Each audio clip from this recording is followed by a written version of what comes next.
Welcome to the bold analysis. The more Raila Amolo Odinga pushes to claim his stolen victory, the more it creates headache and chaos for William Samoei Ruto.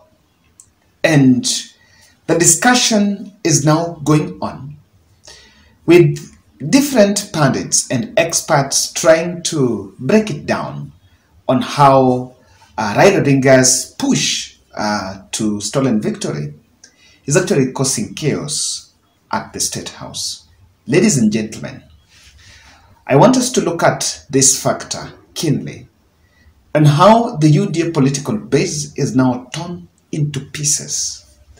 And you look at this because it has a bearing into a political discourse moving forward as we gear towards 2027.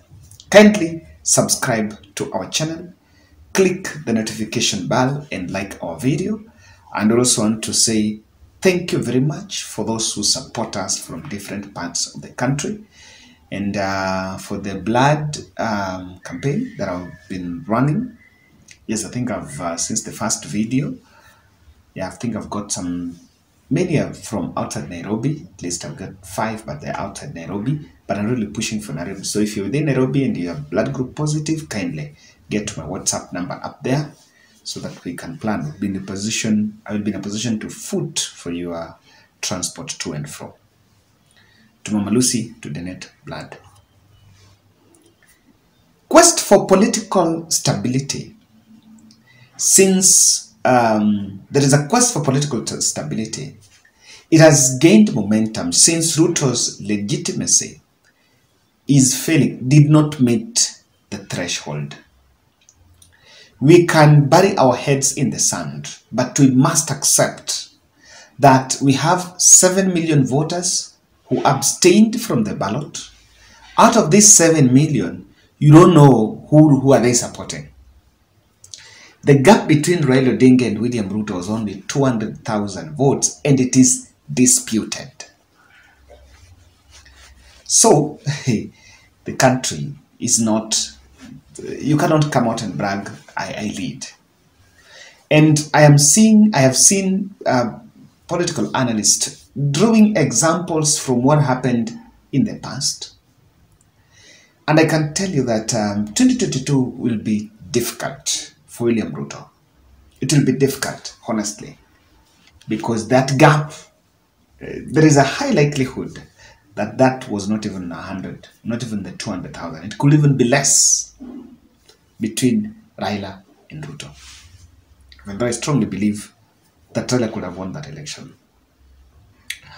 When we draw examples from the past, but this is the truth, we must look at issues differently. The process is breathing life to some politicians as Raila and Ruto takes to the podium to square it out in what can be seen as a bipartisan approach. Takes to the boardroom to square it out in what can be seen as a bipartisan approach. In this podcast, I want us to look at these 5 splits. And in the next few days or few weeks, these are the factors, or rather the groups on table, that will have a significant influence on the political direction that dialogue will say. And the big headache here is that President William Ruto envisioned a situation where Raila would be ignored, despised, and he would concentrate power within his presidency. And that is why those personal fortunes to buy members of parliament from the opposition. With the institution of the presidency, Dr. William Ruto was insisting, or rather had a dream, to make sure that Raila is pushed to the periphery. No one will want to hear about Raila and the Azimio team, since they now have power and they can control everything that is happening in the country.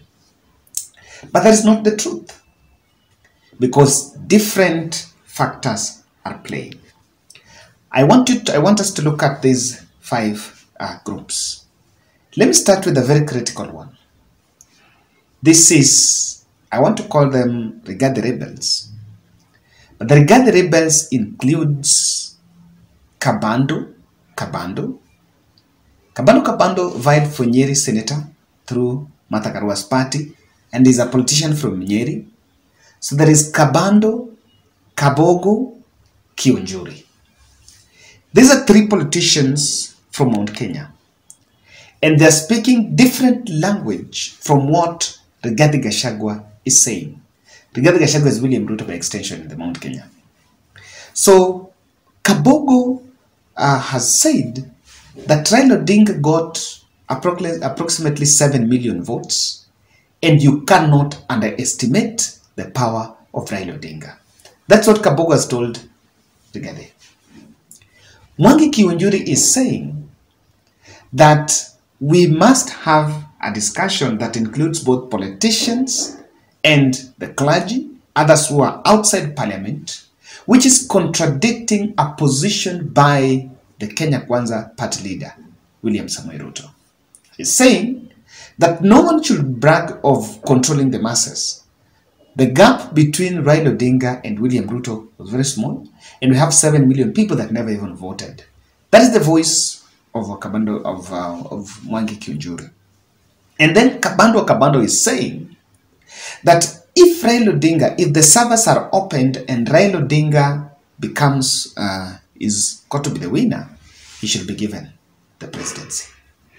Now, the three case, Kabando, Kabogo, Kiunjuri, is a team that will have an influence on the political discourse that will take. Because for them, they are the ones that are checkmating a position of Rigathi Gachagua.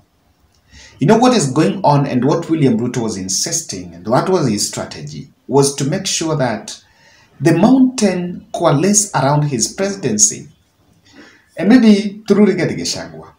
And that is why the deputy president gave Jubilee leaders from the mountain until December last year that they should fold that Jubilee party and join the UDA. So, you know, jobs were hawked so that people would cross over, and even personal fortunes, so that people would cross over from Jubilee party to join the UDA. But that, things are falling apart. And now, the three voices of Kabogo, Kiunjuri, and Kabando are actually saying, let's look at it. And allow me to include Akuru Okot, who is also saying that let's open the servers and unlock the country. If that is, if be it, that is what it takes.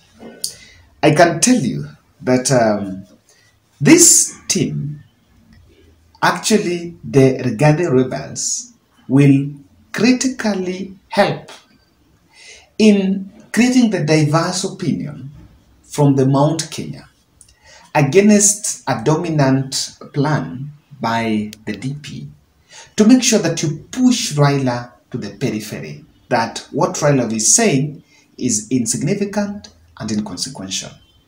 But that voice is important because I also understand Kithure Kindiki also did a tweet and said that it has never been about who is right or wrong, but about the interest of the country. So the case in Mount Kenya are saying something, and their voice will help. Remember, part of the interest, or part of what is playing out, is the supremacy was there, the succession was there, but part of their voice will help to create the voice of reason. That is the first camp, very influential. Number two is the camp that is represented by Mutahi Ngunyi. Make your guess. That is Uhuru Muigai Kenyatta. Let me tell you.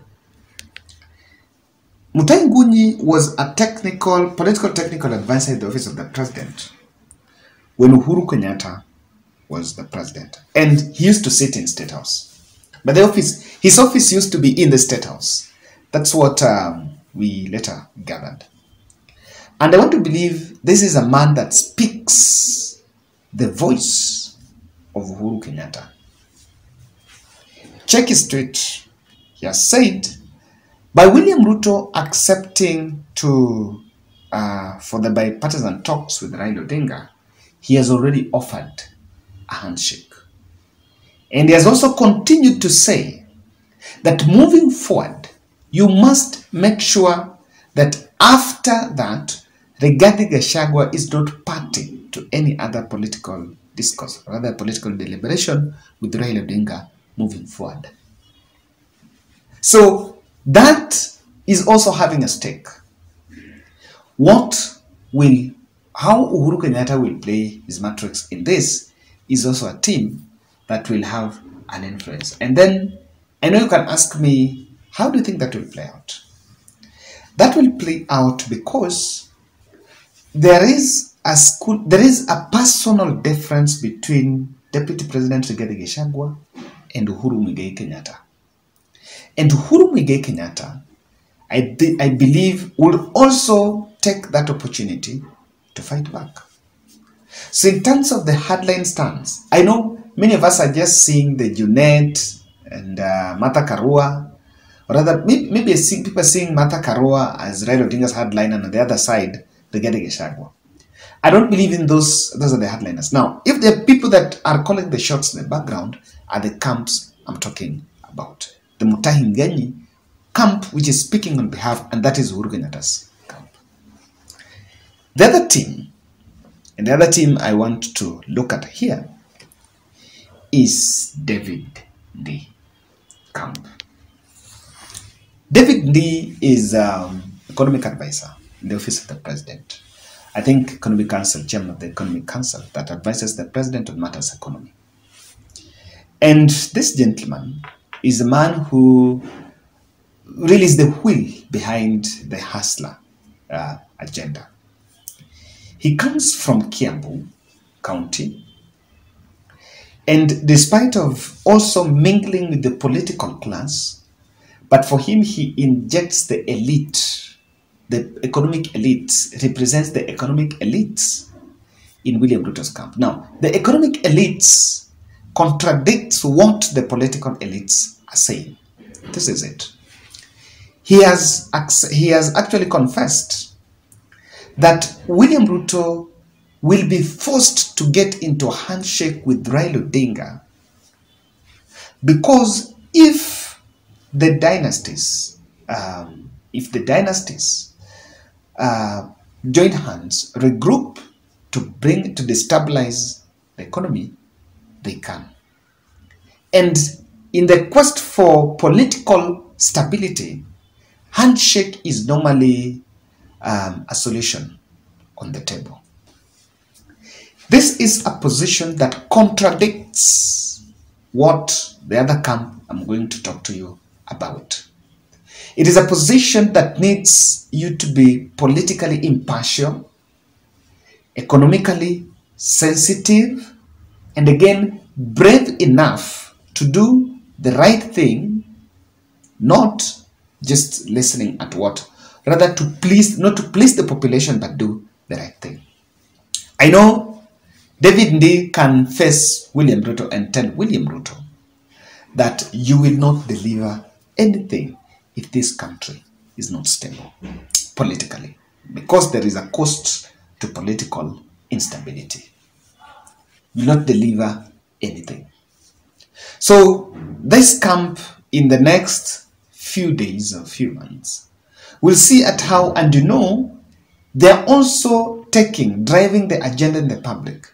So William Ruto will have to contend with a matter of facts now. What the opposite of this group is the Rigathi team, Rigathi Kuria Ichung'wa. The eyes are not on William Ruto delivering anything. Their eyes are on the next election, and William Ruto succession, and Uhuru Kenyatta succession. In fact, let me call them the succession team.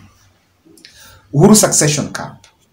Uhuru succession camp are not bothered whether William Ruto succeeds or not.